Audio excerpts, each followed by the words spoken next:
akan membahas tentang money politik menurut pandangan Islam. Video ini dibuat untuk memenuhi tugas mata kuliah pendidikan agama Islam. Sebagai pembukaan, sebelumnya kita akan membahas sedikit tentang apa itu money politik atau politik uang. Sedikit pengertian dari money politik atau politik uang adalah sebuah upaya untuk mempengaruhi pilihan atau vote dalam penyelenggaraan pemilu dengan imbalan materi, khususnya uang atau yang lain. Kita telah tahu bahwa money politik atau politik uang sendiri itu sudah menjadi bagian dari kehidupan masyarakat ketika diadakannya pemilu. Selanjutnya, kami dari kelompok 6 akan membahas politik uang atau money politik ini di lingkup Kota Malang.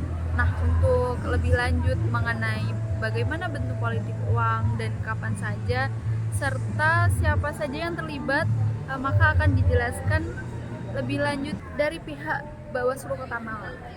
Untuk lebih lanjutnya bisa simak video berikut ini. Dalam ajaran agama Islam, money politik dikaitkan erat dengan suap menyuap, dan hal itu merupakan hal yang tidak boleh dilakukan oleh umat Islam. Dalam Al-Quran Surat Al-Baqarah ayat 188 yang berbunyi, A'udzubillahi minasyaitonirrajim, Bismillahirrahmanirrahim, wala ta'kulu amwalakum bainakum bil batili wa tudlu biha ilal hukami litakulu fariqom min amwalin nasi bil itsmi wa antum ta'lamun. Yang artinya, dan janganlah kamu memakan harta di antara kalian bil batil, dengan batil atau dengan cara yang salah, wa tudlu biha ilal hukam, dan menyuap kepada para hakim, wa tudlu biha ilal hukam litakulu fariqom min amwalin nas, untuk mendapatkan harta dari manusia yang lain atau tujuan-tujuan mereka. Wa antum ta'lamun, sedangkan kalian mengetahuinya. Dan ada di hadis an Abdullah bin Umar radhiyallahu anhu qala Rasulullah sallallahu alaihi wasallam la'natullahi 'ala rashi wal murtashi. Hadis riwayat Tirmidzi, yang artinya Rasulullah berkata, laknat Allah terhadap orang yang memberi suap dan orang yang menerima suap. Jadi, dalam pandangan agama Islam, money politik merupakan hal yang tidak boleh dilakukan. Assalamualaikum warahmatullahi wabarakatuh. Perkenalkan, nama saya Akbar Abimanyu. Saya perwakilan dari kelompok 6. Dan perkenalkan narasumber kita, Bapak Fahmi. Beliau adalah guru SMA saya di SMA Lab. Oke. Pak, di sini saya mau bertanya tentang sekira pandangan money politik terhadap Islam.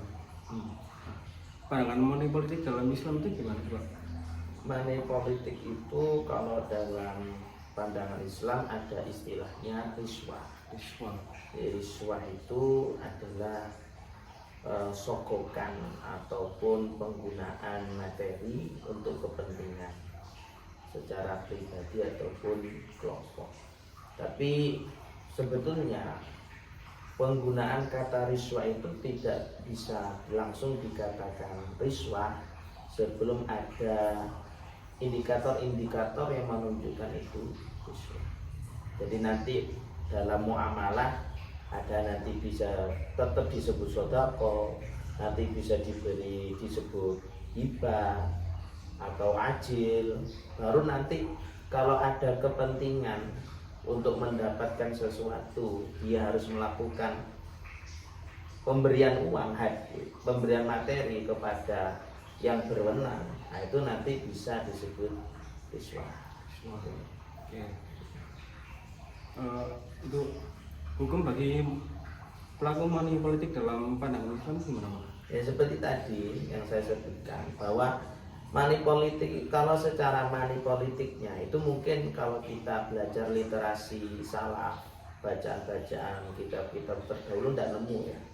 Makanya kemudian Imam Abu Zakaria Al-Ansari itu di Asnal Maqalib memberikan pandangan menukil pendapatnya Imam Ghazali bahwa yang namanya pemberian itu ya dilihat indikatornya. Kalau kamu berteman dengan pejabat, kamu baik dengan dia, terus kamu sebagai bentuk senang kamu punya teman beliau, akhirnya kamu beri sesuatu, pakai itu disebut riswah kan? Enggak ya, nanti diberi nama hibah. Hibah itu artinya hadiah gitu. Ada juga kamu dekat dengan seseorang yang memiliki jabatan, supaya orang itu kemudian luluh hatinya, supaya orang itu kemudian senang dekat dengan ilmu atau dengan Islam, supaya senantiasa memberikan keputusan yang adil, akhirnya kamu beri dia pemberian, itu nanti bisa disebut sodako atau ajid, sehingga ya boleh-boleh saja. Kalau kemudian kita lihat seperti di Fathul Mu'in, itu ada pendapat bahwa kalau kemudian sekarang kondisinya ada orang calon pemimpin yang kemudian dia melakukan money politik karena tujuannya dia untuk mendapatkan suara banyak, ya kan, suaranya banyak, dia beri 50 kopek. Terus kamu yang benar, kamu yang tahu hukum, kamu yang kemudian bukan orang yang seperti orang tadi. Kalau tadi kan punya kepentingan jahat ya, kamu katakan di posisi yang baik. Terus kalau kamu tidak melakukan hal yang sama, itu kamu akan ada kondisi kalah. Otomatis kan kemudian kejelekan yang akan menang, karena itu sudah nyata. Maka di Fathul Mu'in itu bukan riswah, akhirnya itu adalah sodaqah, itu sodaqah. Karena nanti konsekuensinya, kalau kamu tidak mengikuti cara itu, kamu akan kalah. Terus jelas-jelas dia ini orang munafik, dia ini orang penjahat, kriminal. Kalau dia nanti jadi pemimpin, malah kepentingan pribadi dan kelompoknya semakin jaya, kan gitu. Tapi kamu yang punya kemampuan, kamu punya kekuatan yang benar, yang tidak seperti dia, tahu hal itu dan akan kalah karena dia sudah beli suara banyak. Kan itu bahayanya lebih besar. Makanya pendapatnya kitab Fathul Mu'in yang dikarang oleh Imam Zainuddin Al-Malibari itu ya jinyati sodako. Makanya kalau saya itu mesti ingat pendapatnya Sayyidina Ali itu, asyarul munawwam, kejelekan yang tersusun itu malah akan lebih maju daripada kebaikan tapi tidak tersusun. Makanya kemudian riswah itu sebetulnya adalah bahasa yang umum, hingga ada indikator-indikator yang menunjukkan itu baik atau salah. Kalau kemudian jelas-jelas ya seperti tadi, kamu itu orang jahat, ternyata punya keinginan jelek, kriminal, kemudian pengen supaya diloloskan, supaya kepengen dibenarkan, padahal salah lah. Kemudian kamu pakai uang, pakai materi, pakai kuasa, itu baru yang kemudian disebut riswah. Kan sekarang di masyarakat banyak kan pejabat yang melakukan money politik itu banyak. Cara mengedukasi masyarakat tentang bahaya money politik dalam pandangan Islam bagaimana? Ya sebetulnya itu adalah bab muamalah, dan saya kira para ustadz, para pengajar itu tidak henti. Seperti kita itu tidak ada hentinya ngajarkan tentang riba. Tidak ada ustadz ngomong riba halal kan tidak. Tapi kemudian ya tinggal masyarakat di dalam mengamalkan. Contohnya lagi ya judi. Kalau ustadz ngomong judi halal kok, tapi semua ustadz pasti ngomong haram. Tinggal kemudian kan masyarakat, ini bukan judi, ini cuma online, repot. Jadi sebetulnya masyarakat itu adalah majmu hal, kumpulan manusia yang sebetulnya sudah tahu mana yang benar, mana yang salah. Tinggal sebetulnya yang kita ajarkan itu adalah konsekuensi. Ya. Oke, kamu kemudian makan riba, tapi nanti konsekuensinya silahkan kamu akan dapatnya. Oke, kamu suka judi sampai sekarang online, ya nanti kamu dapat konsekuensinya. Termasuk di dalam mengedukasi tentang money politik itu ya, cara mengedukasi yang paling bijak di masyarakat itu adalah konsekuensi. Kalau kemudian jenengan dibeli suaranya untuk memilih pemimpin yang ternyata terbukti salah, kriminal, ternyata suara Anda dibeli dan nanti Anda hanya akan mendapatkan harga 50.000 untuk menggadaikan 5 tahun kemudian. Nah itu kan 50.000 dengan bandingan 5 tahun itu kan gak iso, ndak apa ya, ndak equal, ndak sebanding. Jadi efektivitas mengajarkan tentang money politik itu ya ke masyarakat umum adalah konsekuensi. Oke, mungkin itu saja Pak. Terima kasih banyak sudah meluangkan waktunya. Sekian dari saya. Terima kasih. Wassalamualaikum warahmatullahi wabarakatuh. Waalaikumsalam warahmatullahi wabarakatuh. Setelah kita menyaksikan video dari salah satu narasumber kita yang membahas mengenai money politik menurut pandangan Islam, kita akan beralih ke narasumber kita yang berikutnya. Beliau ini gak kalah kerennya. Pada narasumber kita berikutnya akan membahas mengenai apa sih itu money politik dan apakah di Malang ini termasuk wilayah yang rentan terjadi money politik. Maka dari itu kita langsung saksikan video berikut ini. Assalamualaikum warahmatullahi wabarakatuh. Perkenalkan, nama saya Nan Faisal Suma. Saya perwakilan dari kelompok 6 agama Islam. Dan di sebelah saya sudah ada narasumber saya. Perkenalkan Bapak Galam Rizky. Kali ini kita akan membahas seputar tentang money politik. Pertanyaan pertama, apa tanggapan Bapak tentang money politik? Money politik itu kalau bahasa sehari-harinya ya politik uang ya, yang biasa kita kenal bersama. Politik uang itu ialah suatu perbuatan atau upaya atau usaha bagi pihak-pihak yang kemudian berkepentingan untuk kemudian mendapatkan keuntungan. Dalam hal ini ialah suara dengan metode pemberian uang yang jelas, ataupun bisa dalam bentuk hal-hal lain yang itu memiliki nilai, kurang lebih sederhananya seperti itu. Lalu, apakah money politik termasuk suap? Begini, jadi money politik atau politik uang dengan suap itu menurut saya berbeda, tapi hampir sama. Yang dimana tujuan money politik ialah bagi pihak yang kemudian mendapatkan uang tersebut untuk dia itu bisa memilih ataupun tidak untuk memilih. Jadi bisa untuk memilih ataupun tidak memilih dengan kepentingan dalam tanda kutip pemilu yang jelas ya. Kalau suap itu tidak harus terjadi pada pemilu, jadi limitasinya yang berbeda. Kalau suap juga juga berkaitan dengan uang, itu bisa jadi terjadi pada waktu pemilu, bisa jadi di luar pemilu juga bisa terjadi suap. Kalau menurut sudut pandang saya seperti itu. Selanjutnya, kapan perkiraan money politik rentan terjadi? Money politik terjadi itu ketika tahapan pemilu berjalan. Dan yang paling intensif adanya money politik pada saat kampanye. Karena ya kita ketahui bersama, mungkin ini sudah jadi pengetahuan umum bahwa kemudian menggerakkan masyarakat untuk masuk ataupun untuk memilih atau berpihak kepada pihak-pihak tertentu itu cukup susah.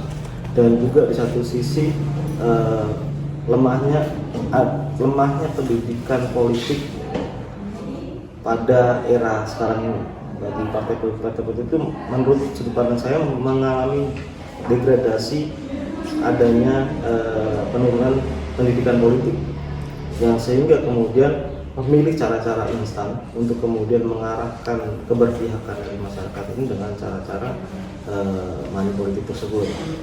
Dan pada waktu mendekati tahapan kampanye hingga tahapan kampanye, bahkan pada waktu masa tenang, ini berdasarkan angka yang sudah baik dari pemilu 2019 misal, itu memang di masa-masa tersebut, di fase tersebut yang paling rawan, yang paling rentan, kurang lebih kayak gitu. Apa yang menyebabkan praktik money politics marak terjadi?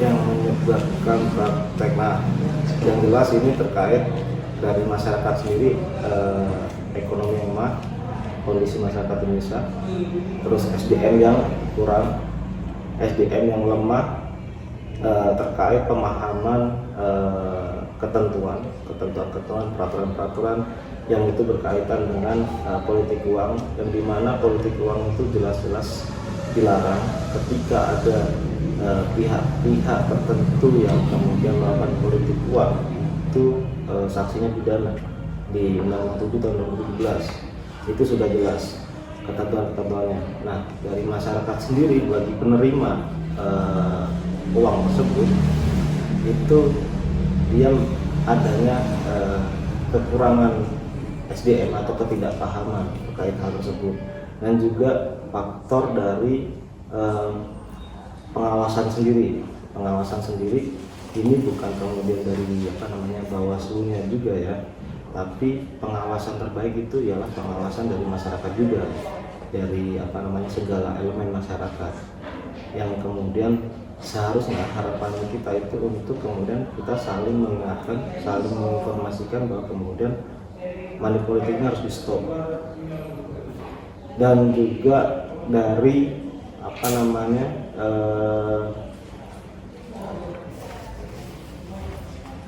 ketidakterbukaan terkait atau ketidaksamaan terkait laporan awal dan kampanye ya. Jadi kan ini juga kendala juga bahwa kemudian persaingan antara bacalek satu dengan yang lainnya itu berbeda dikarenakan adanya modal biasanya untuk melakukan kampanye itu, yang kemudian adanya perbedaan ini sehingga ketika semisal action waktu actionnya di lapangan, yang bacalek A semisal dia punya laporan dana kampanye dia di angka 1M semisal ya, yang bacalek satunya itu di angka 3M. Nah, dalam realita di lapangan yang 3M ini memungkinkan, karena ketidakadaan kesamaan, memungkinkan untuk kemudian melakukan praktek-praktek money politik itu lebih masif ya. Nah, jadi memang maka dari itu pengawasan terkait sumbangan, kan ada kemudian sumbangan perseorangan itu harus lebih dimaksimalkan, karena kalau semisal sampai kemudian adanya perbedaan logistik atau logistik dari masing-masing calon terlalu jauh, ini juga timbul adanya potensi untuk kemudian dari lapangan nanti akan kemudian adanya praktek-praktek money politik itu dari kemudian bacaleknya sendiri, dan juga kemudian mungkin faktor dari kalau semisal berbicara terkait penyelenggaraan pemilu ya, itu mungkin lemah dalam hal sosialisasi. Jadi memang salah satu hal yang kemudian kita bisa upayakan adalah untuk mensosialisasikan segala hal terkait money politik. Nah, itu dan harus berkelanjutan, tidak hanya kemudian sosialisasi itu sekali dilakukan selesai, tapi berkelanjutan terus. Nah, kalau kemudian berbicara di pertama sendiri, memang apa namanya, kita sudah yang berwenang untuk seharusnya melakukan sosialisasi adalah KPU ya. Cuma apa namanya, KPU sendiri mensosialisasikan terkait money politik sudah juga mensosialisasikan, Bawaslu juga sudah. Cuma ini harus lebih ditingkatkan. Mungkin di daerah-daerah lain apa namanya, hal tersebut, sosialisasi tersebut harus lebih masif lagi juga agar kemudian menekan adanya money politik. Ya, itu mungkin beberapa faktor lah, beberapa faktor kecil yang kemudian bisa apa namanya, menimbulkan adanya praktek money politik. Baik. Apakah Kota Malang rentan terhadap money politik, Pak? Ini saja, kalau semisal dibilang rentan, setiap daerah pasti rentan. Tapi kalau berbicara angka, ya ini berbicara angka, yaitu data dari penanganan pelanggaran yang sudah kita tangani ya. Money politik itu pernah kita tangani satu kali pada waktu itu, pada pemilu 2019 pernah. Cuma kita mendapatkan kendalanya yaitu ialah terkait pembuktian. Jadi pembuktian money politik ini yang cukup susah, sangat menyulitkan kita. Dengan pada waktu itu kita masih menggunakan apa namanya, regulasi Perbawaslu nomor 7 tahun 2018 yang di situ ialah sebagai payung hukum kita Bawaslu untuk melakukan penanganan pelanggaran. Yang di situ kita kendalanya yang pertama dalam hal pembuktiannya. Dalam hal pembuktiannya itu kita apa namanya, mengalami kesulitan, dan juga yang kedua adalah batas waktu penanganan pelanggarannya. Kita akan dibatasi 7+7 atau 14 hari dalam melakukan penanganan pelanggaran. Oke, Pertama ya. Jadi saya mungkin cerita sedikit ya. Mungkin lebih tepatnya untuk menjawab pertanyaan nomor 6 itu lebih ke angka aja. Kita coba menceritakan apa namanya, angka penanganan pelanggaran yang sudah kita tangani, yang itu terkait money politik. Nah, di Bawaslu Kota Malang dulu itu waktu pemilu 2019 kita pernah menerima apa namanya, laporan terkait adanya money politik, peristiwa money politik, yang dimana di situ saat apa namanya, dalam bentuk apa money politik itu terjadi, itu pada waktu itu ada semacam kayak seminar, kemudian seminar tersebut ternyata apa namanya, ada hal lain atau maksud lain dalam seminar tersebut, yaitu ternyata kampanye terselubung semacam itu. Nah, kenapa kok bisa disebut seperti itu? Dikarenakan setelah selesainya kegiatan kita itu menerima, disuruh tanda tangan. Ini bukan kita Bawaslu ya, tapi orang-orang yang kemudian ikut kegiatan tersebut. Nah, mereka disuruh tanda tangan, kemudian menerima amplop, dan di situ ada kartu nama dari caleg. Dan di situ ada uang sebesar 100.000. Nah, ini diartikan sebagai money politik. Nah, cuma balik lagi, kendala kita ialah dalam hal pembuktiannya. Dalam hal pembuktiannya ini ialah untuk menggali saksi yang menyaksikan. Ini terkadang apa namanya, nggak semua orang itu yang sudah menerima uang hasil money politik tersebut itu berkenan untuk jadi saksi. Nah, itu susah, karena sedangkan selemah-lemahnya kita itu harus punya 2 alat bukti, setidaknya itu 2 saksi, 1 alat bukti lain, bisa berupa dokumen dan lain sebagainya. Nah, ini kesaksiannya itu lemah. Nah, kita dalam hal pembuktiannya itu yang kemudian mengalami kesulitan, dan juga kemudian kita harus mendatangkan ahli dan lain sebagainya, sehingga kita mengalami kendala pada waktu itu, dan juga kita dikejar waktu karena memang apa namanya, Perbawaslu yang kita gunakan itu masih banyak pasal-pasal karet yang itu sangat menyulitkan kita dalam menangani suatu dugaan tidak pidana pemilu, ya termasuk money politik tersebut. Akhirnya dari peristiwa tersebut itu berhenti di pembahasan Gakumdu. Jadi ya kita pada akhirnya mengumumkan statusnya itu sebagai bukan pelanggaran. Cuma sebenarnya itu kalau menurut saya pribadi itu suatu bentuk rangkaian money politik sih. Cuma kita kan nggak bisa asal kemudian menindak pihak-pihak tertentu ketika kita nggak punya bukti yang cukup gitu. Itu justru kemudian nanti berbalik ke kita, karena kita harus punya bukti yang kuat untuk menyebut bahwa untuk kemudian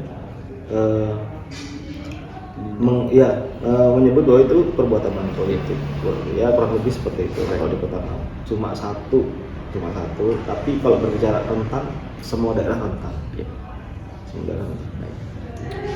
Dilihat dari salah satu peristiwa yang sering terjadi ketika sebelum dilaksanakannya pemilu, yaitu terdapat perekrutan kader pada setiap partai. Apakah hal tersebut termasuk kasus money politik, Bang? Kader ya, kader partai. Nah, kita merekrut seseorang untuk jadi kader partai. Apakah hal tersebut diartikan sebagai money politik? Berarti itu sebelum tahapan pemilu berjalan atau sebelum masa kampanye atau bagaimana? Pada saat dilaksanakannya pemilu, setelah dilaksanakannya pemilu. Berarti waktu pemilu sudah dilaksanakan. Waktu pemilu sudah dilaksanakan. Jadi sebelum dilaksanakannya pemilu Pak. Sebelum dilaksanakan pemilu. Kalau menurut saya pribadi tidak, karena yang dimaksud money politik itu unsur-unsur harus jelas. Ada perbuatan, ajakan, ya. Ajakannya itu harus ada nih pihak yang berkepentingan, saya caleg, ya kan. Terus kemudian saya punya kepentingan untuk mengajak sampean untuk memilih, dan kemudian imbalannya untuk memilih saya memberikan uang atau sembako semisal. Nah, ini harus ada unsur-unsur tersebut, ada unsur ajakan, ada pihak yang kemudian mengajak, ada kemudian sesuatu yang diberikan. Nah, kalau itu kan perekrutan kader itu kan lain. Berarti kan dia sebagai anggota partai tersebut, ya kan. Kader kan bisa diartikan anggota, ya kan. Kader partai merah, kader partai kuning, anggota partai merah, anggota partai kuning, itu berbeda konteks. Itu kalau menurut saya pribadi tidak bisa diartikan sebagai perbuatan money politik, karena tidak ada kalau unsur ajakannya cuma ajakan untuk menjadi kader, ya kan, bukan untuk memilih. Berbeda kan. Nah, terus kemudian imbalannya tidak dijelaskan dalam konteks tersebut, kurang lebih itu. Jadi bukan. Baik. Pertanyaan terakhir Pak, bagaimana cara mengatasi kasus money politik? Gimana ya? Kasus money politik itu ya untuk benar-benar menyelesaikan atau kita bisa bilang money politik itu sudah tidak ada lagi di negara kita itu, menurut saya, kacamata saya itu sangat susah karena tapi kalau berbicara metodenya yang paling bisa kita lakukan ialah sebelum pemilu berjalan, kita itu harus sering melakukan kegiatan dalam bentuk sosialisasi, atau kalau Bawaslu punya program itu namanya pengawasan partisipatif. Nah, di situ kita merangkul masyarakat untuk kemudian memberikan kesadaran bagi masyarakat bahwa kemudian pemilu itu seperti apa, sebagai pemilih itu baiknya seperti apa. Nah, jadi kita itu harus turun ke masyarakat untuk kemudian memberikan kesadaran mana yang kemudian hal-hal yang baik, hal yang perlu dilakukan sesuai peran masing-masing. Kita peran sebagai penyelenggara, ya kita melakukan peran sebaik-baiknya. Kita semisal kita melakukan pengawasan, kita mencerdaskan masyarakat, kita memberikan wawasan-wawasan yang kemudian ini hal yang tidak perlu dilakukan, ini yang boleh dilakukan. Kalau semisal dari sisi KPU melakukan sosialisasi yang masif, dari masyarakat sendiri dia juga kemudian harus lebih memaksimalkan perannya sebagai masyarakat, saling mengingatkan masyarakat yang lain. Jangan seperti itu. Jangan kemudian mudah menerima pemberian orang lain hanya untuk kemudian euforia satu hari semisal. Nah, jadi kita harus saling geraknya ini nggak bisa gerak dari satu instansi ataupun satu kelompok aja. Jadi kita harus gerak bareng-bareng. Dan ini bukan hal yang mudah. Ini PR kita dari dulu. gitu ya. Bahkan dari setelah reformasi, kalau Orba kan jelas money politik sudah tahu sendiri waktu Orde Baru ya. Ya ini sampai sekarang masih PR bersama yang masih belum terselesaikan, dan harapannya tetap kita bisa meminimalisir adanya money politik. Tapi untuk bisa menyelesaikan atau menuntaskan adanya money politik itu ya kalau itu terjadi pasti kita sangat senang, tapi dengan realita yang ada, fakta yang ada di lapangan itu sesuatu yang kayak nestapa kayak yang sangat susah untuk kita lakukan. Tapi setidaknya kita bisa minimalisir. Caranya dengan tadi itu, kalau kita bagi penyelenggara yang memiliki kewenangan mensosialisasikan dengan sangat masif. Kita kasih tahu kemudian money politik itu sanksinya pidana, kurungan, penjara, segala macam. Jangan kemudian kita itu mudah menerima pemberian dari pihak-pihak berkepentingan. Dan harapannya dari hubungan yang baik dari pihak pemerintah, dari pihak penyelenggara dan masyarakat itu kemudian meningkatkan SDM dari manusia, dari masyarakat itu sendiri. Kurang lebih sederhananya seperti ini. Kurang lebih. Terima kasih Pak untuk jawabannya. Sekian dari saya, Nanfasis Kusuma, perwakilan kelompok 6. Mohon maaf bila ada salah-salah kata Pak. Terima kasih atas perhatiannya. Wassalamualaikum warahmatullahi wabarakatuh. Beberapa wawancara yang sudah dilakukan, ternyata warga masyarakat masih aware mengenai money politik ini. Sebagaimana yang telah kita lakukan wawancara terhadap pihak Bawaslu yang bernama Bapak Galang, Kota Malang ini rentan terhadap money politik. Pak Galang juga menyatakan bahwa banyak laporan politik uang daripada temuan di Kota Malang sendiri, angka pelaporan yang jauh lebih besar daripada temuan. Kita juga harus berpartisipasi masyarakat untuk melaporkan politik uang ke depannya. Kemudian dari pandangan Islam sendiri, money politik dalam kategori riswah atau penggunaan materi untuk kepentingan pribadi atau kelompok dalam riswah atau suap itu dilarang baik pemberi maupun penerima. Sebagaimana yang telah kita lakukan wawancara terhadap Ustadz Fahmi, bahwa jika seseorang yang melakukan politik adalah orang yang memiliki niat jahat atau tidak baik, sedangkan orang yang memiliki niat baik itu bisa diniatkan sebagai sedekah.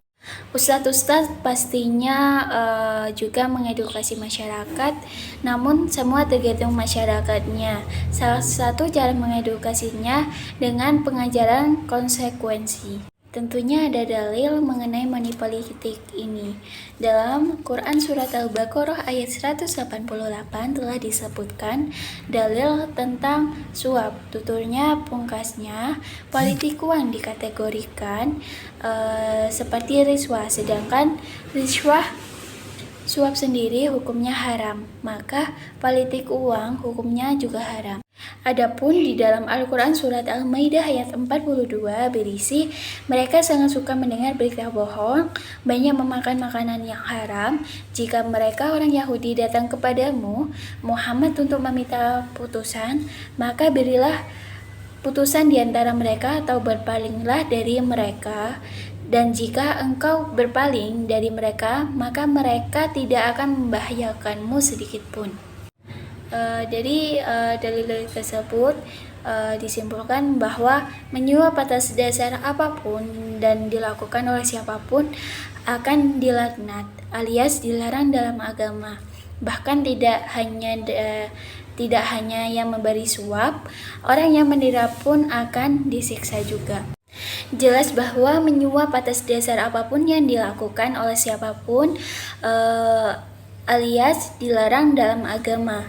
Bahkan tidak hanya pemberi suap, namun orang yang menerima pun tentunya akan disiksa nantinya.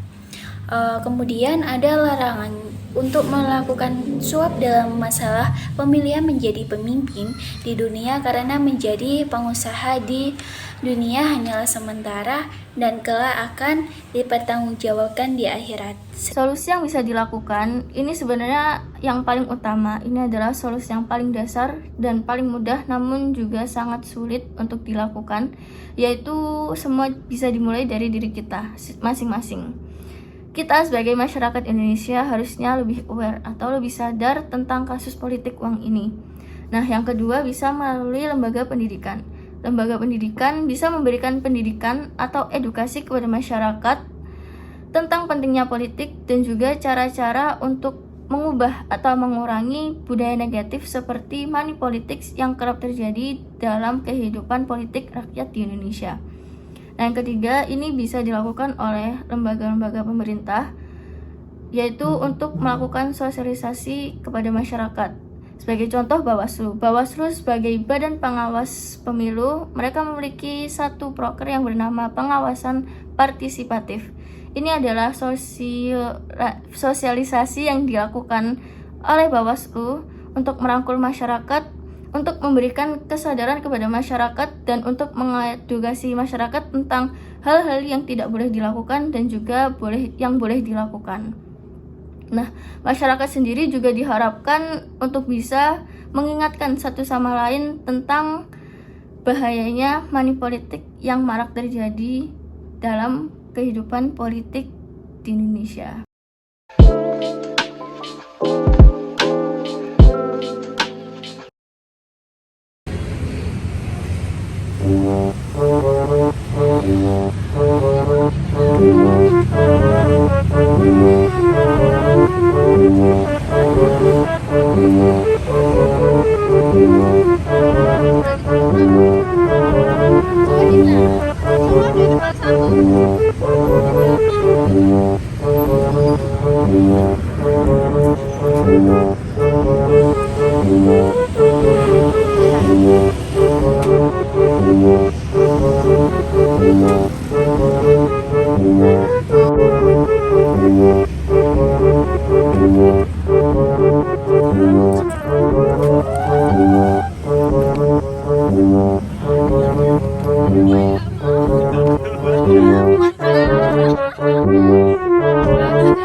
Thank you.